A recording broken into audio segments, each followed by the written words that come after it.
Hai semuanya, kembali lagi di channel Seroman TV. Saya akan melanjutkan cerita novel yang berjudul Dipaksa Menikahi Mafia Cacat. Bab 7, Segan Kepada Suamiku. Mejia menelan ludah gugup, apalagi tangan William perlahan terangkat. Gadis itu memejamkan matanya menunggu tamparan. Namun hingga beberapa saat yang ia rasakan bukanlah tamparan, melainkan sentuhan tangan dingin William yang menempel di keningnya. Demamnya sudah turun, ucap William terdengar serak. Mandilah dengan air hangat. Mejia hanya mengangguk. Pakailah pakaian berwarna hitam. Setelah ini kita keluar. Mejia kembali mengangguk. Dia ingin bertanya, kenapa hitam? Tapi ia urungkan niatnya itu. Saat Mejia keluar dari well-in closet, Mejia menatap ranjang yang kosong dan juga sudah rapi. Sepertinya saat ia mandi, seseorang telah merapikan semuanya. Kemana Anjali? Biasanya ia selalu menunggu di kamar. Kenapa sekarang tidak ada? Gumam Mejia dalam hatinya. Mejia mengangkat kedua bahunya lalu membuka kenop pintu. Di depan kamar, Anjali berdiri dengan kepala tertunduk. Selamat pagi, Nyonya. Anjali, kenapa kamu di luar? Bukankah biasanya kamu menemaniku di dalam? Tanya Mejia dengan kening mengerut. Maaf, Nyonya. Mulai hari ini saya ditugas menunggu Anda di luar. Jika membutuhkan sesuatu, Anda bisa memanggil saya. Jelas Anjali. Tuan sudah menunggu Anda sejak tadi. Mari Nyonya. Anjali bergegas mengalihkan pembicaraan. Mejia hanya mengangguk dan mengikuti Anjali. Oh iya, kenapa harus pakai baju hitam? Memangnya kita mau kemana? Rumah sakit, sahut Anjali singkat. Siapa yang sakit? Apa pihak keluarga Yakub? Tanya Mejia penasaran. Anjali menggeleng pelan. Anda dan Tuan akan mengunjungi sepupu Anda, Nyonya. Sepupuku? Siapa? Kenapa? Sahut Mejia heran.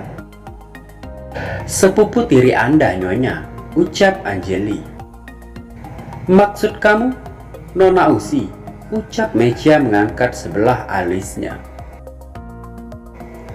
Selama dalam perjalanan menuju ke rumah sakit, Mejia terus tenggelam dalam pikirannya. Ia kembali mengingat kata-kata yang Anjali ucapkan tadi. Usi, bagaimana mungkin? Bukankah dia baru saja mengunjungiku kemarin? Dengan wajah tanpa ekspresi, Anjali menjawab, iya, setelah ia pulang dari rumah Tuan. Benarkah? Mejia belalakan matanya. Anjali mengangguk. Itulah yang terjadi, Nyonya. Mejia terdiam cukup lama. Tapi apa yang membuat Usi masuk rumah sakit? Maksudku, dia sakit apa? Nona Usi mengalami kecelakaan tunggal. Setelah pulang dari rumah Tuan William, ia pergi mengunjungi klub dan menyetir dalam keadaan mabuk. Dia menabrak pembatas jalan hingga menyebabkan tubuhnya terlempar keluar. Jelas Anjali. Tangan Nona Usi patah akibat menahan tubuhnya yang terpental ke badan jalan. Tangan kanannya harus diamputasi. Lanjut, jelas Anjali. Mejia tercekat. Amputasi? Benarkah? Mejia kembali terdiam.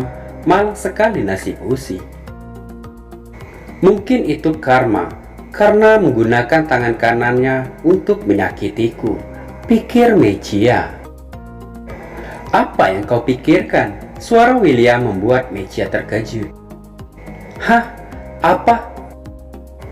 Kau melamun sejak tadi. Jelas William. Ada apa? Mejia menggeleng cepat. Tidak ada apa-apa. Aku hanya prihatin dengan keadaan Usi. William hanya bergumam, tidak jelas, kemudian mengangguk. Oh iya, apa boleh Bibi Mila tinggal bersama kita? Tanya Mechia dengan gugup. Mila merupakan pengasuh Mechia sejak bayi. Wanita parubaya itu sudah Mechia anggap sebagai ibunya sendiri. Mechia yakin Bibi Mila pasti tidak diperlakukan baik oleh Pira, ibu tirinya. Untuk itu dia ingin mengajaknya tinggal bersama.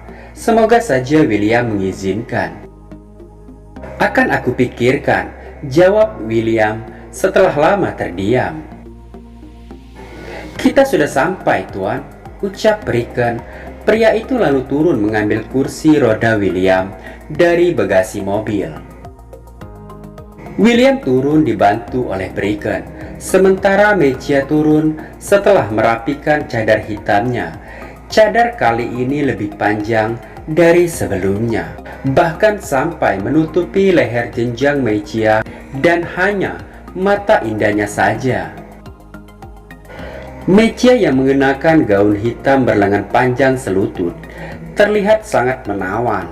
Rambut indahnya yang dikepang menjuntai membuat dirinya terlihat semakin mempesona.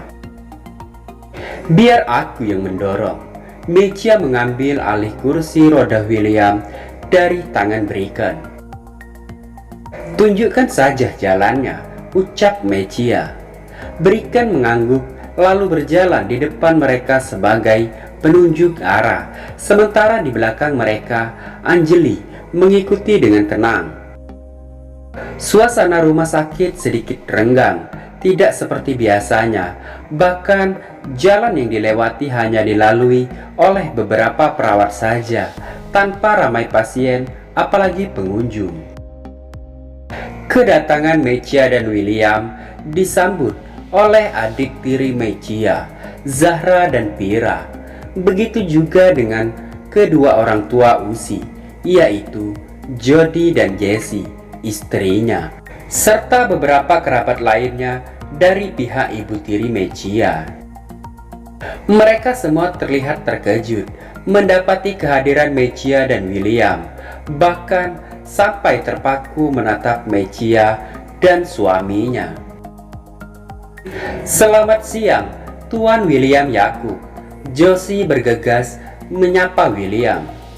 Senang bertemu dengan Anda. William hanya mengangguk untuk menanggapinya. Josie merupakan mantan kepala daerah, karena itu dia tahu persis dengan William Yakub. Pria yang pada masa jayanya selalu disegani. Bahkan saat duduk di kursi roda ini saja, aura tiraninya tidak juga luntur. Terima kasih sudah datang, Tuan William. Aku meminta Mechia datang kemari untuk menjenguk sepupunya. Tidak menyangka kau juga ikut, ucap Brahma, ayah kandung Mechia yang sedari tadi diam, kini angkat bicara.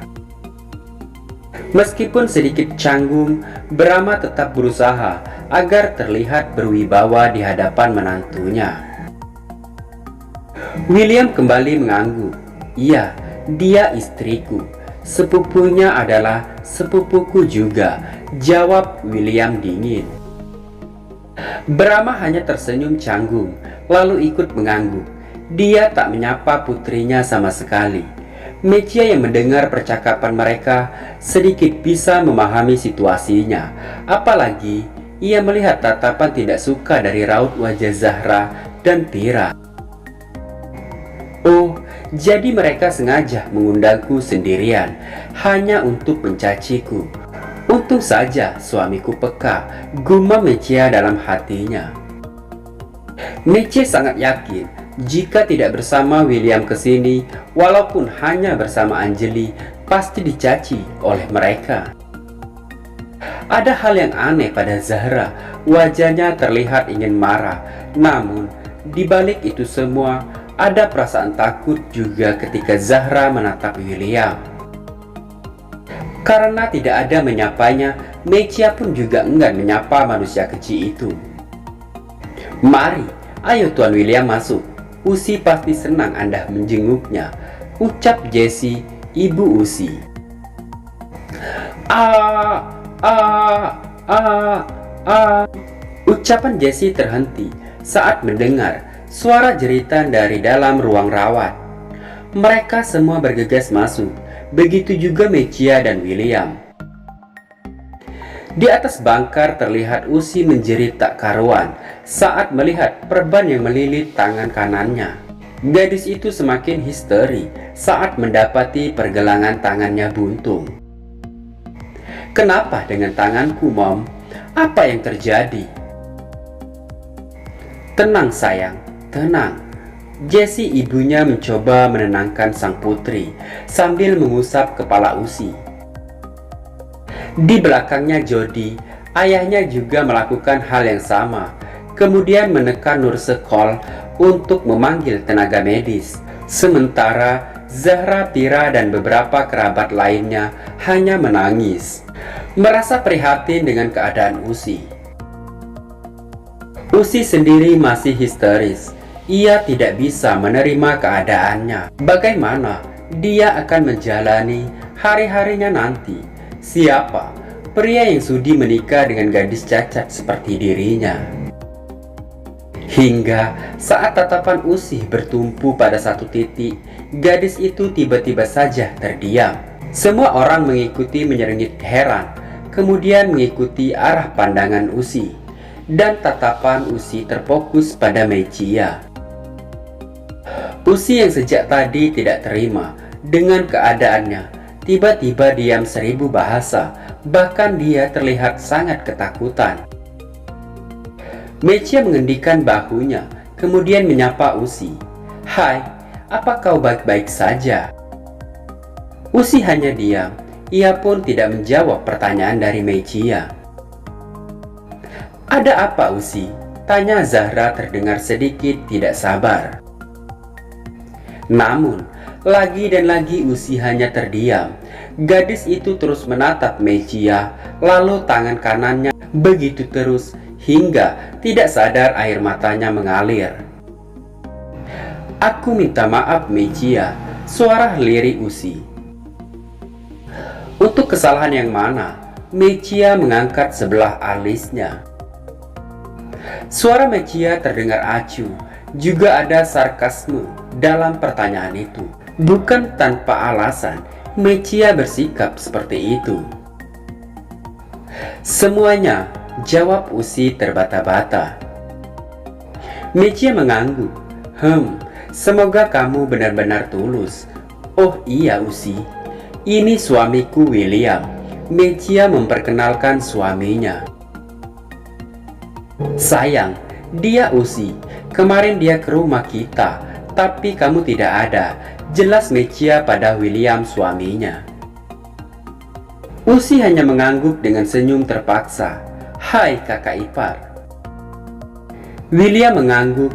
Pria itu seperti enggan mengeluarkan suaranya, merasa situasi canggung. Meskipun ada sedikit aneh pada sikap Usi, tetapi Mechia tidak memperdulikannya. Ia menganggap Usi mendadak sadar dari dosanya karena hampir bertemu malaikat maut, pikirnya. Mechia segera berpamitan. Jujur saja ia tidak tahan berlama-lama menghirup udara yang sama dengan manusia munafik seperti mereka. Mechia bergegas mendorong kursi roda William menuju keluar. Ia tak menghiraukan tanggapan orang-orang tentangnya. "Suamiku, kamu sangat keren," bisik Mechia pada William. Pria yang tengah duduk di kursi roda itu heran dan mengerutkan dahinya. "Apa maksud kamu?" Mechia hanya mengangkat bahunya. "Entahlah, aku hanya merasa kau sangat keren. Hanya dengan kehadiranmu saja bisa membuat mereka semua setenang itu. Kau tahu, jika tadi aku hanya sendirian, pasti sudah diserang oleh mereka. Untung saja ada suamiku," ucap Mechia tertawa pelan. William hanya diam dan tidak menanggapinya. Namun, Di mata William terdapat riak bahagia di dalamnya. Bricken dan Anjali yang berjalan sedikit jauh dari mereka. Setelah mendengar semua perkataan dari Mechia, mereka berdua hanya tersenyum manis. Cerita bersambung.